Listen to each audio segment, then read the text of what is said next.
Hey, welcome to the UNSUNG Podcast. Today I'm here with JDUBBS, who I met on the Podcasters of Facebook page. So welcome to the show.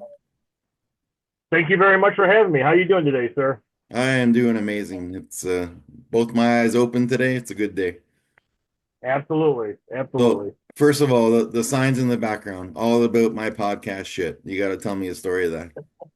Okay, well, actually, both things in the back, they're gifts from my wife. The sign was for my birthday last year. I can make it multiple colors. I can have it change colors really slow.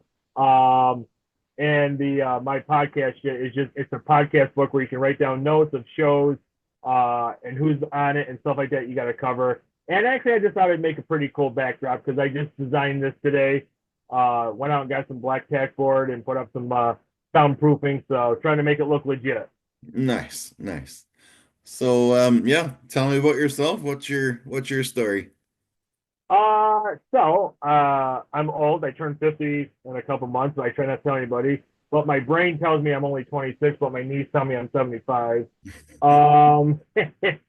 Been married, going on 5 years.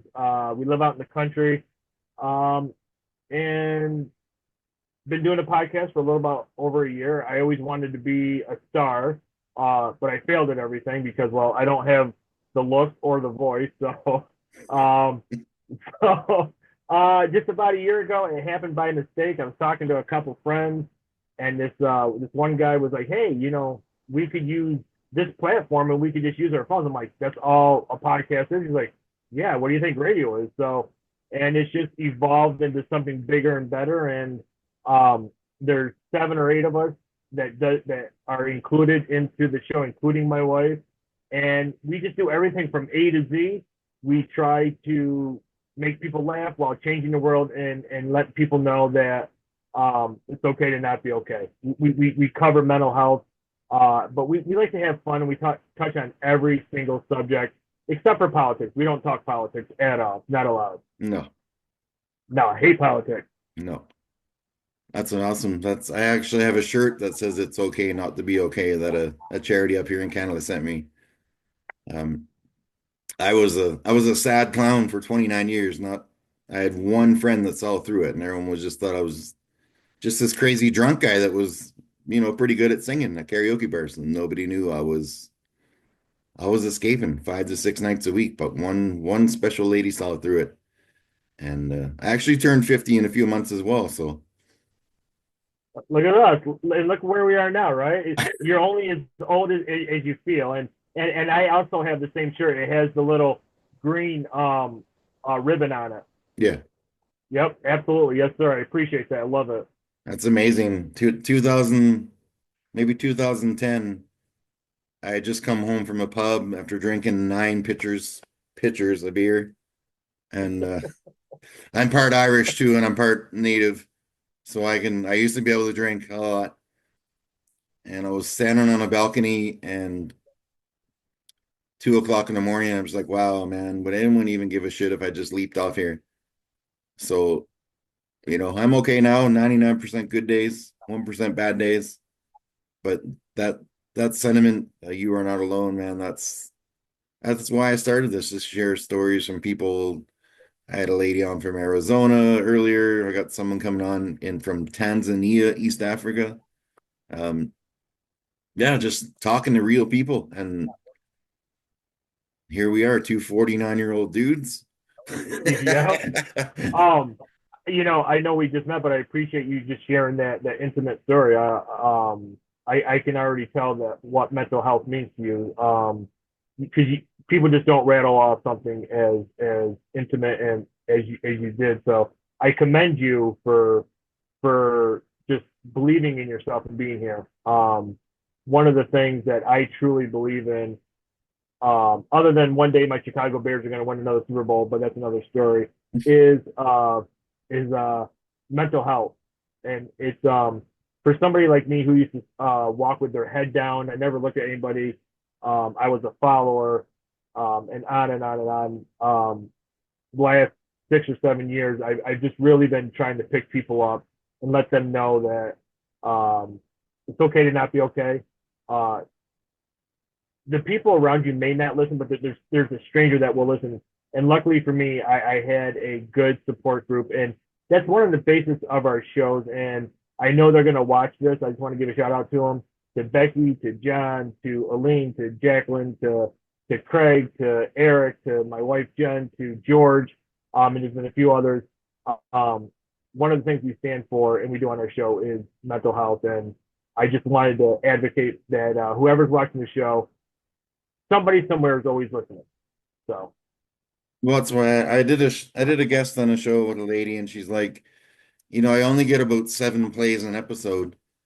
And she's like, "Are you sure you want to come on?" And I'm like, "Listen, if one person out of that 7 here's my story about, almost drinking myself to death, almost killing myself with bar food, and that one person goes out and gets help, that's more valuable than a 2 million view Spotify. Like you never know who's watching. And I've I didn't have confidence to do this for like I've wanted to start a podcast for 10 years, but I used to not have a neck. So I just people didn't want to see a talking tree stump, right? So it's I you get know, enough I, trolls. I get enough trolls as it is now. I can't even imagine what that would be like.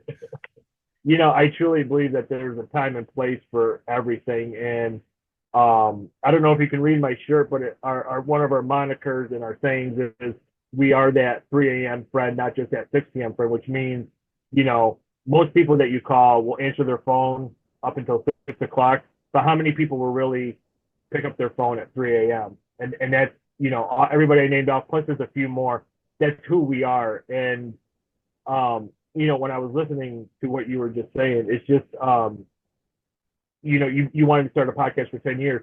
I've wanted to do something for so long, but like I never had the courage, I never had the belief. And then once you start believing in yourself and you set the bar for yourself, great things open up. And I am so glad that you we're here today. You said that you were on the ledge, and I you're killing it on a podcast.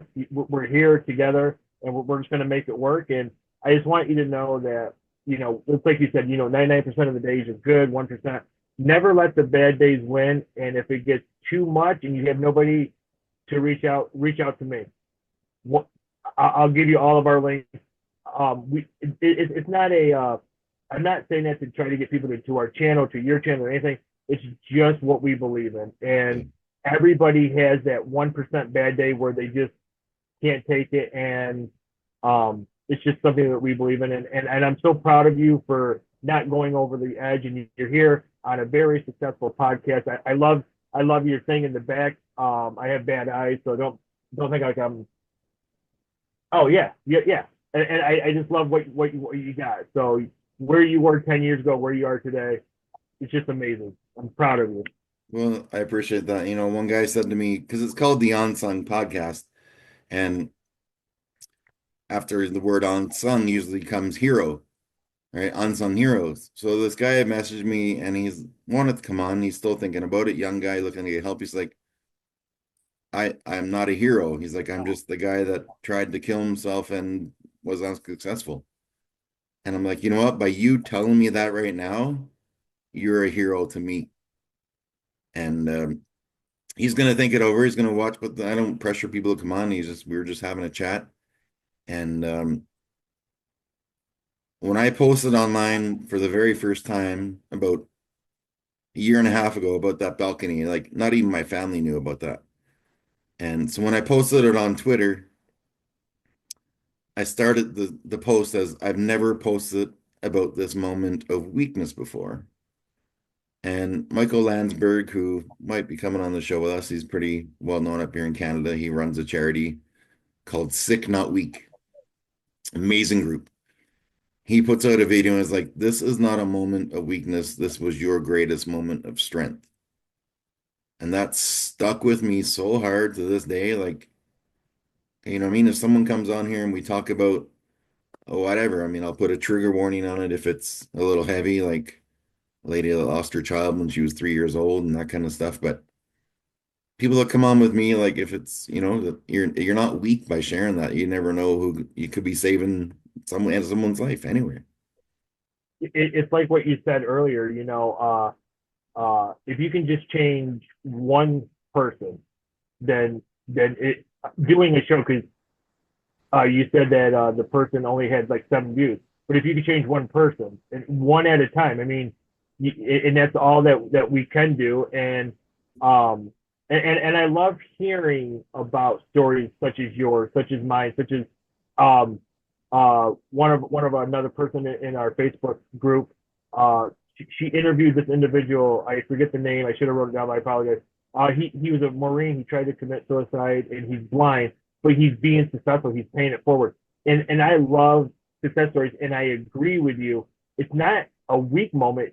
The strongest moment is when you are able to pick yourself up and change what you don't want to be anymore. Yeah. I tell so many people, and just like everybody else, I have my bad days. Everybody has the same 24 hours. You can either, piss and moan and complain, or you can just make some sort of a change to make your life better. 3 years ago, I got tired of just sitting on the couch after work. So I go to the gym 4 to 5 days a week, and I started this last month, 6 weeks, I tried to eat a little bit healthier. Not really, but I mean, I'm no longer eating all those calories, and I did a dry January, and I'm down about 5.5 to 6 pounds, depending on what day it is, I guess. Yeah.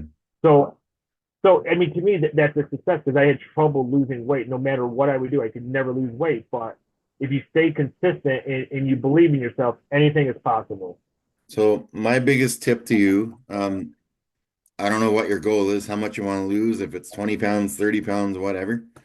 You find the one charity that is closest to your heart, and you make a pledge to yourself, and you say, I'm going to donate $1 for every pound I lose in the next 6 months. I gotta write that Okay. down. Now, if you're comfortable with it, you put it as a status, you put it as a Instagram picture, Twitter, whatever, and say, hey, I'm going to lose, let's say your goal is 30 pounds. You're going to say, I'm going to lose 30 pounds. I'm going to donate $30 to this charity. And when I hit it, who wants to match me? Um, I did that for a veterans charity, and I dropped my first 100 pounds. 16 people matched me. That turned into $1,600. One pretty well-off lady saw all those people and doubled it to $3,200. And then some big corporation topped it up to 25 grand Wow, from one that's dollar. amazing. So, and then if there's days when you don't want to go work out, I don't have them anymore, but when when you're first starting to get into it, if you don't want to go work out and you're just have no motivation, there's like Bears highlights on from 1986 or something you're watching. Um, sorry, I had to take that dig. Um, it's going to fuel your fire. It's going to motivate you to get going, because then you're going to be like, oh, this is going to help out people that go to this charity. So I can't let them down. I can't let myself down. And I can't let all these people I've made myself accountable to down. No, absolutely, and I think that right with what you're saying is, if you tell people that you want to do something, you have two choices: to fail, or to prove to yourself. Because if they say, "Hey, you did it. This is what you said you were going to do, and you went and did it," people will respect you more. And what comes with respect, people's self confidence comes up, and then they're like, "Wait a minute, I can look up to you. How did you do it? Let me follow you." It's not just for weightlifting; it could be anything. And I think self esteem is really huge. And I think just just staying true to yourself and believing yourself is really important.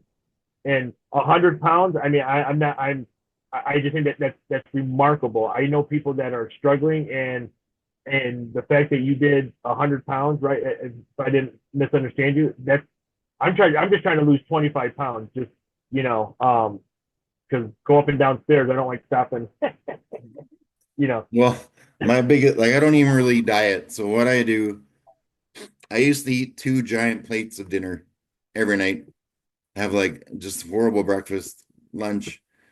So what I do now, I eat one plate. The potatoes and the pasta, I kind of just cut in half, and I double up the meat and the vegetables.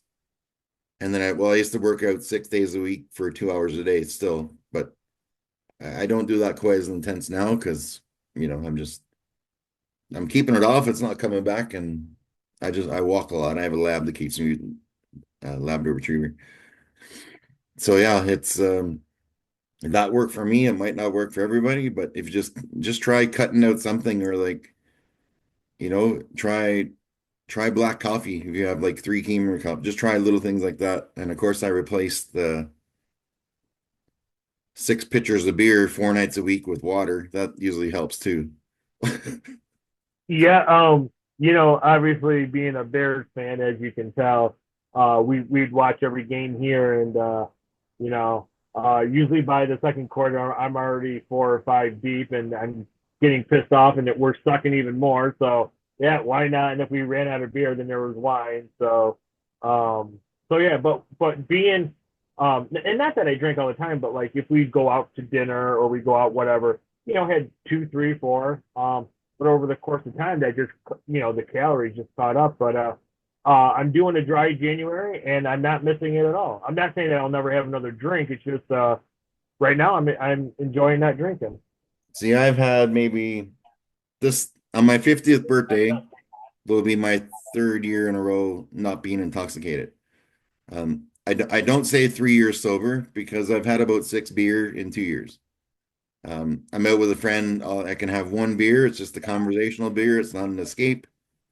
So then people are like, well, you can't call yourself sober. I'm like, I can call myself whatever the hell I want, but I choose not to because, I'm sober and I haven't been drunk, but I'm not drinking to escape anymore. To me, that's the same thing, but I don't worry about what people think.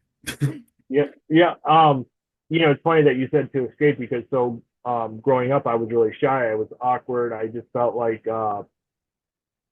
nobody understood me, and so uh, uh, miraculously, I always lived next to a bar, no matter where I grew up. So obviously, I spent a lot of time in bars, and I drank to feel better about myself because the more I drank, the happier I got, and the less I cared about what anybody thought. Um, so yeah, when I would drink it, I would drink heavily, um, and I'm so glad that I found my path in life because I look back and nobody should ever make anybody feel like they're useless. Yeah. Just because somebody is awkward or different or big or tall or heavy or skinny or whatever, it don't matter. Except judge them on their character, not because they don't have a lot of money or they don't have the name brand clothes or just yeah. So yeah, I can relate to the drinking, trying to forget, and and I felt better when I had a good buzz on and I didn't care. So Yeah. Man, it's amazing when you think about even with the gym, like the first time I went into a gym, I had like 4 giant rolls in the back of my neck. And I don't know if I imagined it or not, but there was 2 guys behind me on ellipticals. And I heard one of them say, "Oh my God, his neck looks like a pack of sausages." So I left the gym. I didn't go back for about 6 or 7 months, but when I eventually started boxing, I used to picture them on the heavy bag. And that's you got to eventually use them. I mean, you're not encouraging trolls, but if you got trolls, you just use them to motivate you. And no, at 100% agree with that because that was your motivation. Just like my motivation that is, I believe that everybody has people that want them to fail for whatever reason, whether they're jealous or hatred, whatever. I think people want people to fail. One of my biggest fears is um, waking up one day and proving my doubters right. You know, I never. It's my motivation one to be better, but two, maybe three. I just don't ever want somebody to say, "See, told you were going to fail." Oh, that podcast thing. I told you were going to fail. So I use it as motivation. for me, it's my kid. I have a 10-year-old daughter, and like when it was maybe 4.5. She just wanted to race me home from the playground. And of course, I was 392 pounds in, and I have half a muscle in my leg from my knifing incident. And I had to say no. And like, sweetie, Dad can't run. And that little face, man, that woke me up like I don't know what, like can't even imagine, but I'll never go back to that. But so anytime I get trolls or anything now, she's my noise canceling headphones. It just drowns it all out. And Yep. one of my military friends said to me one time, um, just because the past taps you on the shoulder, it doesn't mean you have to turn around and look. And I like that. yeah, I like that. so I'm going to write that down. all right, it's in my the children's book me and my daughter wrote. It's one of the wise owl. That's his statement to this little fox. So that's really stuck with me too. Um, you know, I know this is the first time that we're actually talking. I can just tell by the way that you hold yourself and conduct yourself and the way you talk that you're actually genuine on what you're talking about. And I got to tell you, I so much appreciate that. And I know we had a time set up last week, and I know my life came up and I had to reschedule. And I just want to say thank you to all of your listeners that I messaged you. I'm like, listen, can I reschedule? You know, it's the first weekend we have off. And you're like, yeah, man, don't worry about it. I mean, that was so incredible, humble of you, and so nice of you. I just wanted to say thank you. And I really appreciate the way you're talking because it's true, it's genuine. I believe that. I haven't met anybody fake yet, but I can just tell by the conviction in your voice. Very nice. I appreciate that. I do have one question I do end with that I'm going to ask you that it's kind of my silly little trademark at the end of every show. Um, Absolutely. all right, so here's your scenario. 100-meter dash, walk. You want to walk, run, whatever, it doesn't matter. But at the start of the 100-meter dash, you get handed 20 pigeons. At the end of the 100-meter dash, how many pigeons do you think you still have in your arms?